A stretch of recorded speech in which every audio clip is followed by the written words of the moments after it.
Damos comienzo a un nuevo programa, Servidores de Dios.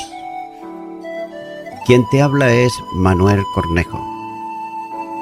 Estaré compartiendo la palabra de Dios y lo haré de una manera expositiva, versículo a versículo.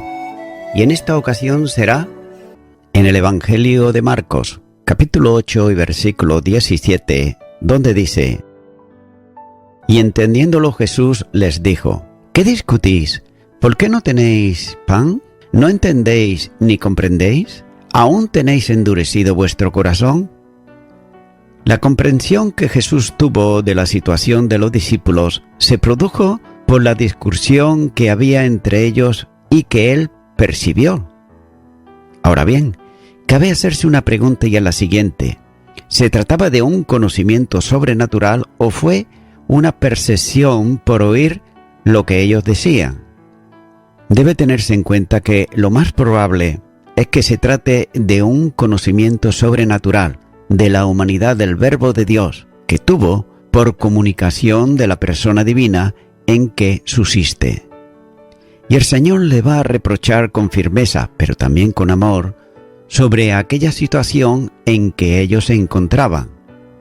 Note que la inquietud que producía el discutir entre los discípulos recibió la abierta amonestación del Señor.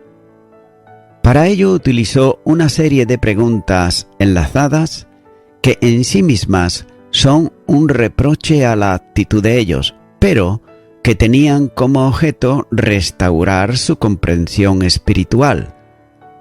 La reprensión no era tanto por la discusión entre sí, sino por la incomprensión de la exhortación que le había sido dada sobre el cuidado que debían ellos de tener con la levadura de los fariseos.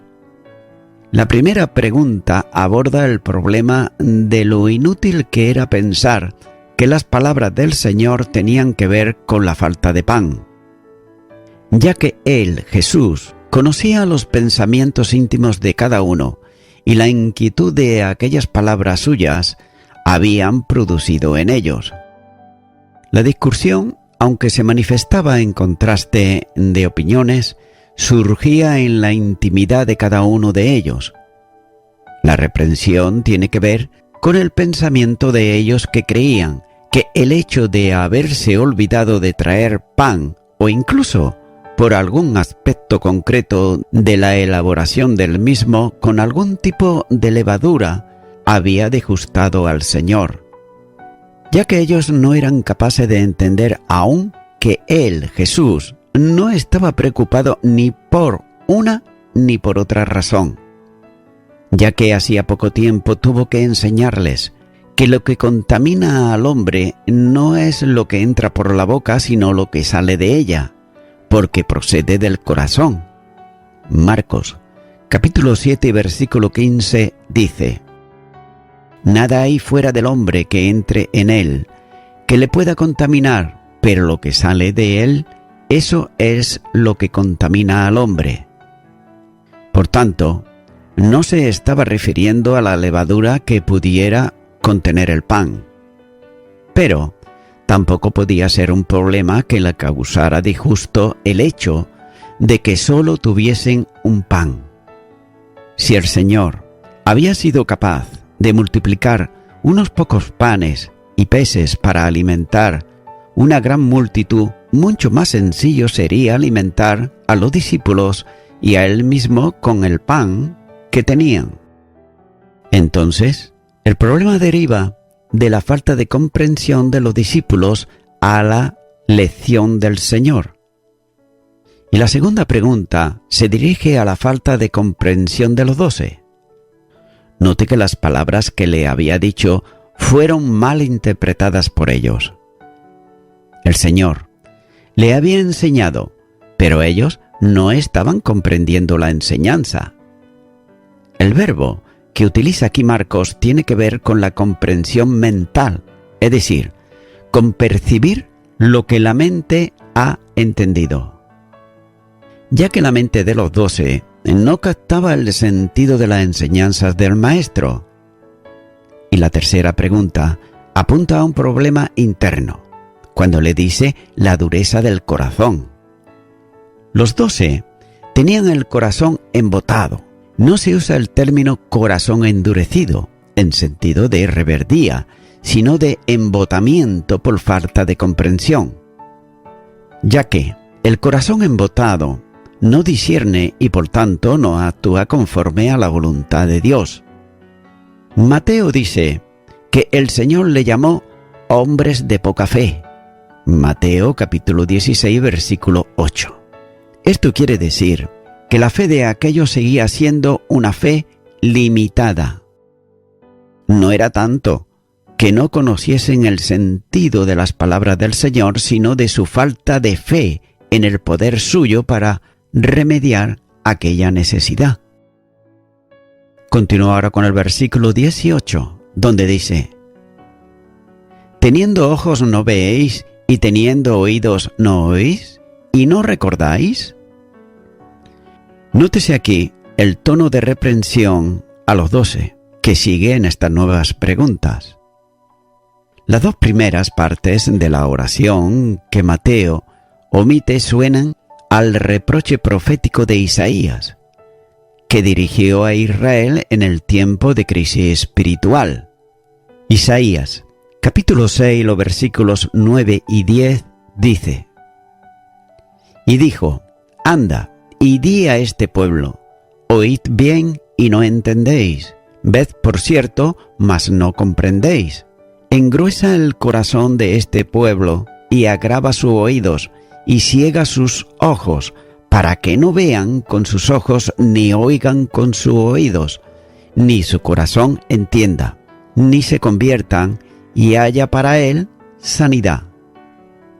O también la advertencia de Jeremías y de Ezequiel. Por ejemplo, Jeremías capítulo 5 y versículo 21 dice: Oíd ahora esto, pueblo necio y sin corazón, que tiene ojos y no ve, que tiene oídos y no oye.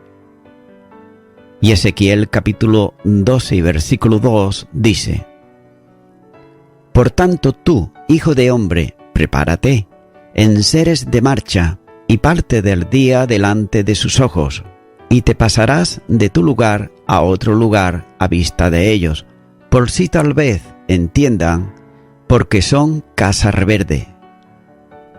Como comenta Lesky, dice que cuando Jesús continúa hablando acerca de los ojos que no ven, los oídos que no oyen, la memoria que no recuerda, no está retrocediendo del corazón al intelecto.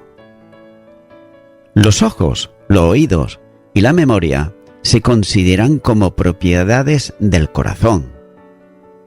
Entonces, el sentido de la pregunta es: ¿está vuestro corazón realmente tan inactivo, tan muerto, que no usa sus ojos para ver, sus oídos para oír, su memoria para recordar? Y hasta aquí el comentario de Lesky. Los ojos de ellos miraban solo las cuestiones materiales, pero ellos no alcanzaban a un discernimiento espiritual. Los oídos escuchaban la enseñanza, pero estaban fartos de comprensión, ya que los discípulos habían olvidado hechos anteriores, o por lo menos no los tenían ellos presentes. De ahí la tercera fórmula de la pregunta cuando les dice: ¿no recordáis?, mediante la cual el Señor prepara la mente de cada uno de los discípulos para orientarlos a milagros que ellos presenciaron de la multiplicación de panes ocurridos anteriormente. Y aquí el verbo tiene la connotación de llamar a la mente, es decir, traer al recuerdo. Y eso les conduciría a una comprensión íntima y personal, en la que entenderían que, estando Jesús con ellos, no debían de preocuparse por la falta de pan. La situación actual correspondía a lo que ya había ocurrido antes, la falta de comprensión sobre el primero de los milagros de la multiplicación de los panes, como así señala Marcos capítulo 6 y versículo 52. Pero nótese que realmente, en vista de la pregunta que le formulará más adelante en el versículo 29, el Señor esperaba de ellos que comprendiesen la realidad quién era Él, el Mesías enviado, con toda su autoridad en el cumplimiento de la misión que le había sido encomendada. Sin embargo, la preocupación de ellos por la comida era algo inapropiado para quienes consiguiesen entender la realidad de quién era el Señor. Los discípulos debían haber prestado atención a los milagros, no como algo admirable, sino como enseñanzas personales que el Maestro les impartía. Continúa ahora con el versículo 19, donde dice: Cuando partí los 5 panes entre los 5000, ¿cuántas cestas llenas de los pedazos recogisteis? Y ellos dijeron: 12. Nótese aquí que el Señor le está haciendo reflexionar sobre la experiencia que debió de haber supuesto para ellos los milagros de las multiplicaciones de los panes, ya que ellos consideraban todos los asuntos desde la óptica humana de la grandeza del Señor y del beneficio a las multitudes. Y el Maestro desea que ellos consideren los beneficios personales que se derivan de la acción suya. La pregunta del Señor no está orientada a recordarles el número de la multitud alimentada, sino el sobrante de aquel primer milagro suyo. Y Jesús les recuerda la ocasión cuando 5 panes fueron suficientes para alimentar a 5000 personas. Es por eso que los discípulos recibían la amonestación del Maestro en una doble vertiente. Primero, porque ya se habían olvidado del milagro de la primera multiplicación de los panes. Y en segundo lugar, porque aún no entendían que Jesús tenía todo el poder para resolver cualquier circunstancia, por difícil que pudiera ser. El Señor les pregunta por el número de cestas que recogieron de lo que sobró de alimentar a toda aquella multitud. Les hace notar el Señor que fueron ellos los que recogieron las cestas, literalmente alzaron, ya que de alguna manera está llamando la atención no solo al milagro, sino a las cestas que habían recogido de los sobrantes. La respuesta de los discípulos fue concisa y concreta: 12. En alguna medida Jesús le estaba preguntando: ¿acaso no había entonces suficiente provisión para cada uno de ellos? El Señor estaba haciéndole ver que siempre tuvieron provisión a su lado y provisión abundante. Entonces cabe hacerse una pregunta, y es la siguiente: ¿quedó alguno con hambre en aquella ocasión en lugar desierto? Sin duda, nadie, ya que todos quedaron satisfechos, puesto que se habían recogido restos que llenaron 12 canastas. Luego la conclusión no podía ser otra, ya que los discípulos no podían seguir pensando que el Señor estaba hablándoles parabólicamente de la levadura de los fariseos, para reprobarles que no hubieran traído suficiente provisión para comer. Verdaderamente, el corazón de ellos estaba embotado y le faltaba comprensión correcta de las cosas celestiales.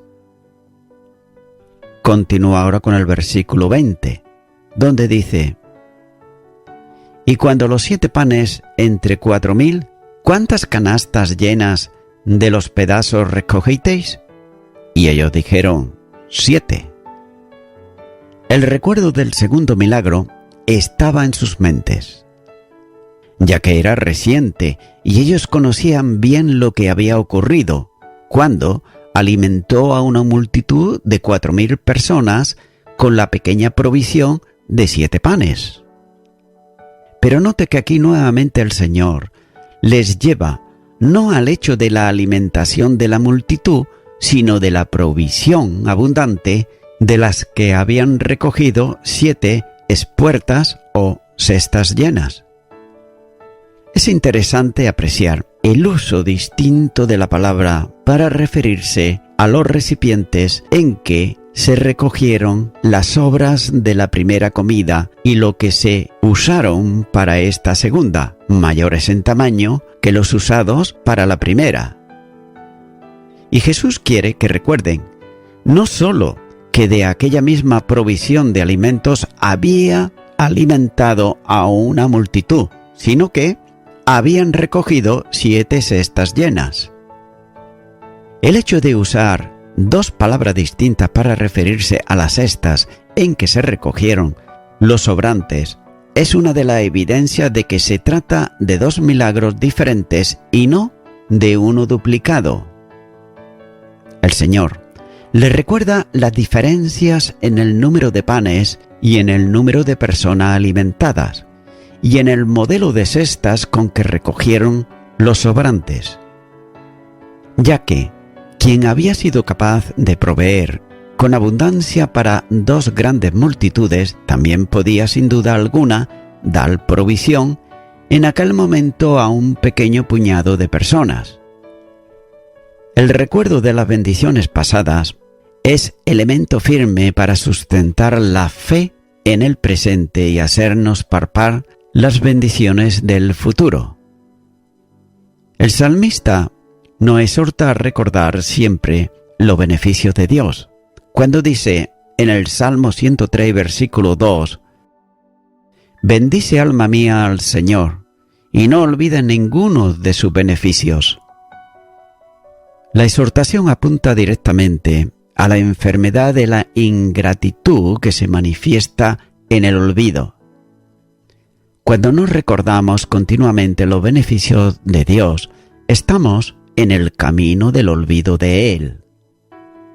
Y cuando esto ocurre, pasaremos con toda seguridad a la tristeza, a la angustia y depresión que se produce a sentirse solo frente a los problemas de la vida cotidiana. El recuerdo de las bendiciones de Dios en el pasado apaga la inquietud del presente y además establece la seguridad para el futuro con el Señor. Continúa ahora con el versículo 21, donde dice: «Y les dijo, ¿cómo aún no entendéis?». El Señor concluye aquí la exhortación con una pregunta retórica que exigía la respuesta personal e individual de cada uno de los discípulos. Ellos habían pensado que las palabras del Señor sobre la levadura de los fariseos y de Herodes era una alegoría para reprenderles por no haber traído pan con ellos. Pero ahora les confronta con el recuerdo de los 2 grandes milagros de la alimentación de las multitudes y le hace pensar en el sobrante que habían recogido. Finalmente, les pregunta si aún no eran capaces de entender que no se trataba de pan físico. La pregunta de Cristo está llena de solicitud y es además el bálsamo final a la reprensión que les había ministrado. Note aquí cómo Marcos concluye aquí el relato, mientras que por otro lado Mateo sigue diciendo que Jesús les dijo a los discípulos que debían de entender que no se le había dicho aquello por el pan, sino por la doctrina de los fariseos. Mateo capítulo 16 y versículo 11. Es como si le dijese, no estaba hablando del pan, sino advirtiéndoos que os cuidaseis para no contaminaros con la levadura de los fariseos y de Herodes. Esto es, con la conducta pecaminosa de estos, que era una conducta hipócrita y pecaminosa. Mateo dice que fue entonces cuando los discípulos entendieron que lo que Jesús le había dicho era que se guardasen de la doctrina de los fariseos. Mateo capítulo 16 y versículo 12. Esta misma advertencia se traslada a nosotros también en el día de hoy, ya que Jesús nos advierte de cuidarnos de los problemas que eran base de enseñanza y conducta de los fariseos, ya que estos, los fariseos, invalidaban la Escritura al añadir a ella sus propias tradiciones, dándole el mismo carácter y nivel de la autoridad que la palabra. Y por otro lado, Herodes y sus seguidores hacían lo contrario, quitando de la Escritura aquello que no les interesaba porque afectaban su propia conducta personal contraria a la voluntad de Dios. Los dos males están presentes en la sociedad actual y de ellos nos advierte el Señor para que nos mantengamos lejos de esos dos modos pecaminosos de vida. El Señor nos advierte no solo de la enseñanza en sí, sino también del espíritu y tendencia que se manifiesta en ellas. Continúa ahora con el versículo 22, donde dice: Vino luego a Betsaida, y le trajeron un ciego, y le rogaron que lo tocase. Desde el lugar donde estaban, Jesús navegó con los suyos hacia la parte noroeste del mar de Galilea, cerca de la desembocadura del río Jordán. La ciudad donde arribaron era Betsaida Julia, cerca de donde había ocurrido el milagro de la alimentación de los 5,000, como señala Marcos capítulo 6 y los versículos 34 al 44. Y allí precisamente va a tener lugar la sanidad de un ciego. Note que es uno de los relatos que aparecen solo en el Evangelio de Marcos. El relato es sorprendentemente semejante en todo a de la curación del sordomudo de Marcos capítulo 7 y los versículos 32 al 37, de modo que permite a los liberales plantear que dicha semejanza solo es posible si se trata de una misma historia que, retocada, se repite 2 veces. Es típico del Evangelio coincidencia lingüística entre narraciones también distintas. Aunque el Señor buscaba lugares apartados para el tiempo con los discípulos, no era posible que pasara él desapercibido para la gente, ya que conociendo que estaba en Betsaida, le traen aquí a un ciego, rogándole que le tocase. Note cómo nuevamente el relato toma una gran expresividad al usar continuamente los verbos en presente de indicativo. Cuando dice, vienen a Betsaida, le traen un ciego y le ruega que le toque. Es decir, viene, traen y toque. Esta utilización minimiza el relato tratándose de presentes históricos que realmente debieran de expresarse en pasado. Note que el ciego fue conducido hasta la presencia del Señor. Y los amigos familiares del ciego conocían el poder de Jesús para efectuar milagros y también sanidades. El pedirle que le tocase era una expresión equivalente a rogarle que sanara al ciego que le traían. Y voy concluyendo con esto. Como he dicho anteriormente, solamente Marcos registra el milagro de sanar a este ciego. Pero note que alguien que tenía fe en Jesús y compasión por los necesitados, le trajo un ciego al maestro y le rogaron que hiciera lo que normalmente hacía Jesús, es decir, que le tocase para que fuese sanado. Amigo y amiga oyente, tal vez tú tengas necesidad también de un toque como este ciego tenía la necesidad de un toque del Señor. Tú también tengas necesidad de un toque de Jesús en el día de hoy. Porque es cierto que Él murió en la cruz del Calvario, pero también es cierto que resucitó y Él vive. Mira lo que dice el Evangelio de Juan, capítulo 1 y versículo 4. En Él estaba la vida, y la vida era la luz de los hombres. Quizás tú, mi amigo, mi amiga oyente, puedas necesitar un toque del Señor para que Él pueda alumbrar tu alma, y para ello, para que tú puedas ver con claridad los propósitos de Dios para tu vida, tú necesitas invitarle primeramente a Jesucristo que Él venga a tu vida, que Él venga a tu corazón. Si nunca antes lo has hecho, pues ahora yo puedo guiarte en una oración muy sencilla y repite conmigo y di ahí a donde estás, repite.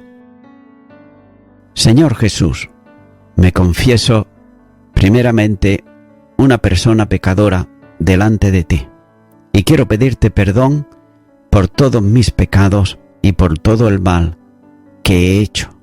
Me arrepiento de ello. Necesito realmente un toque tuyo para que tu luz, tu verdad, venga a mi vida. Por ello te acepto ahora como mi único y suficiente Salvador. Y te doy gracias en tu nombre. Amén. Amigo y amiga oyente, si tú has hecho esta oración de corazón, te recomiendo que comiences a orar a Dios, en primer lugar, en el nombre del Señor Jesucristo. Orar a Dios no es rezar, sino que es hablar con una persona. También te recomiendo que leas la palabra de Dios y lo hagas a diario. Comienza, por ejemplo, con el Nuevo Testamento. Y también, por último, te recomiendo que para que puedas crecer espiritualmente, te congregues en una iglesia cristiano-evangélica, donde se predique, se enseñe y se practique la sana doctrina y la palabra de Dios. Congrégate ahí y con el tiempo podrás crecer espiritualmente y también servir al Señor Jesucristo. Que Dios te bendiga. Y a toda la audiencia, nuevamente ya me estoy despidiendo de todos ustedes y será hasta el próximo programa. Que Dios os bendiga a todos.